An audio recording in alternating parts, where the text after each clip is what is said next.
ఇంకా ఒక గొప్ప మాట విన్నా నేను ఒకసారి సార్ నుంచి. ఆంధ్రాలో ఒకడు శాల్వా మీద వేసుకొని వచ్చి తెలంగాణ మేధావుల సంఘం పెట్టొచ్చిండు, మీకు కూడా గుర్తు. రాగానే మనోళ్ళు కొంతమంది వచ్చి, సార్ మనం కూడా తెలంగాణ మేధావుల సంఘం పెట్టాలని వచ్చారు.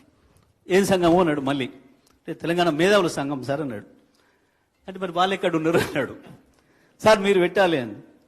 నేను ఎట్లా పెడతానా, అది మేధావుల సంఘం అంటుంటారు, మేధావులు పెట్టుకోవాలి, మరి నేను ఎట్లా పెట్టాలి అన్నాడు.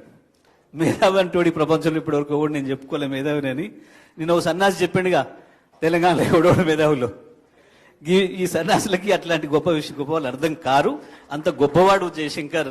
తాను ఎప్పుడు గొప్పగా ఊహించుకోలేదు, గొప్పగా అనుకోలేదు. తెలంగాణ జ్యోతిని ఆర్పకుండా నడిపిస్తున్న గొప్పతనం తనకి అని తను ఎప్పుడు కూడా అనుకోలేదు. అంత గొప్పగా, అంత నిరాడంబరంగా ఉంటూ మనందరినీ కేసీఆర్ గారి నాయకత్వంలో కలిసి కొట్లాడడానికి అద్భుతమైన స్ఫూర్తినిచ్చిన జయశంకర్ సార్ను తెలంగాణ ఉన్నంత కాలం అందరం కూడా యాద పెట్టుకోవాల్సిన బాధ్యత మా అందరిపైన ఉందని తెలియజేస్తూ సెలవు. జై తెలంగాణ.